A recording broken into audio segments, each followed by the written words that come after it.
Saudara-saudariku terkasih, kita berjumpa dalam program Katekese Online Paroki Belinyu melalui pendalaman bacaan Injil Harian. Selamat mengikuti.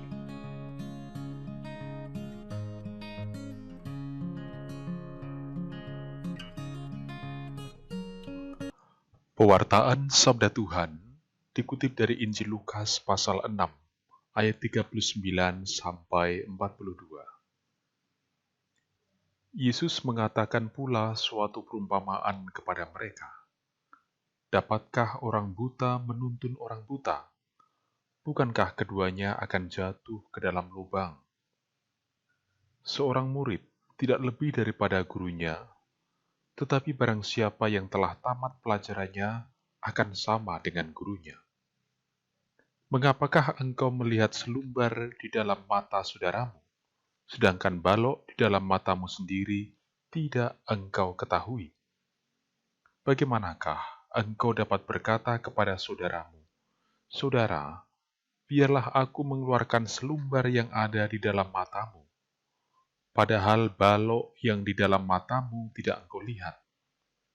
Hai orang munafik, keluarkanlah dahulu balok dari matamu, maka engkau akan melihat dengan jelas untuk mengeluarkan selumbar itu dari mata saudaramu. Demikianlah sabda Tuhan.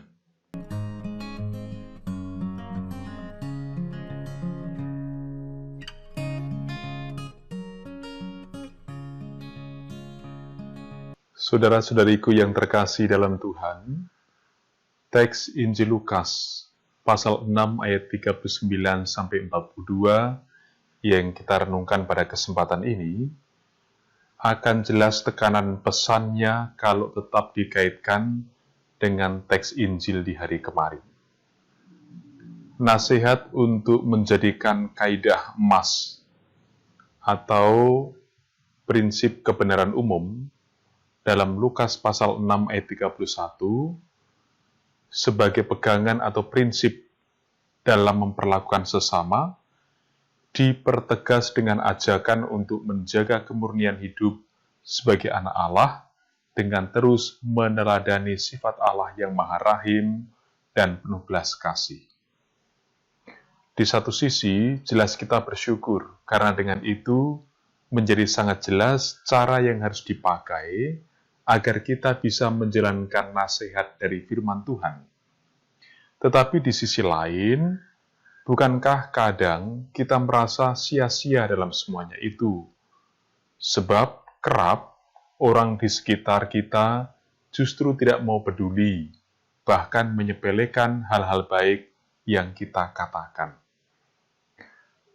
Saudara-saudari dalam situasi batin merasa tidak berharga itu, kita diajak untuk bersandar pada kebenaran firman Tuhan dalam Lukas pasal 6 ayat 35-36, bahwa karena kita ini mengikuti dan mengimani Allah yang Maha Rahim dan penuh belas kasih, jadi sudah sewajarnya kalau hidup kita pun selalu berkiblat pada kualitas sikap atau karakter Allah yang kita imani itu, meski tidak jarang juga kita jatuh dalam kelemahan.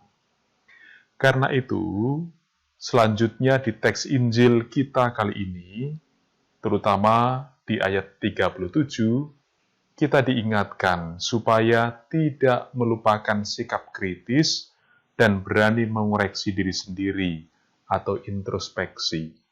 Tujuannya, supaya sebagai murid Kristus, kita tidak kehilangan semangat untuk tetap menjadi orang yang bisa dipegang kata-katanya, bisa dipercaya, dan juga berintegritas.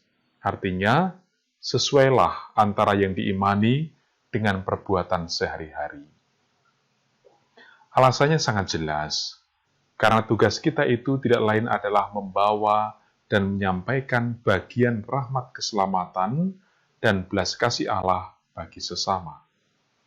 Saudara-saudariku yang dicintai Tuhan, supaya tugas ini tidak dirasa menjadi beban berat, di ayat 40-41 kita diingatkan agar sebagai murid terus belajar dari Sang Guru yaitu Yesus Kristus sendiri. Janganlah sekali-kali kita mengambil alih peran, merasa berhak menggantikan Yesus, dan bertindak menggurui orang lain. Sebaliknya, harus tetap menganggap diri sama seperti orang pada umumnya, sekalipun mungkin kita telah lebih maju dalam keutamaan-keutamaan dan semangat beriman. Jadi, kalau Yesus selalu membuka hati pada sesama dengan belas kasih dan pengampunan, begitulah kita. Bukan sebaliknya, malah bersikap agresif atau gerusa-gerusu atau sembrono, mati-matian mau mengeluarkan selumbar dari mata orang lain. Sebab bisa jadi, di mata kita pun malahan masih ada balok yang menghalangi kita melihat kebenaran dan belas kasih Allah bagi sesama. Saudara-saudari, menilai kelakuan dan kualitas moral orang lain tidak selalu menjadi sikap bijak.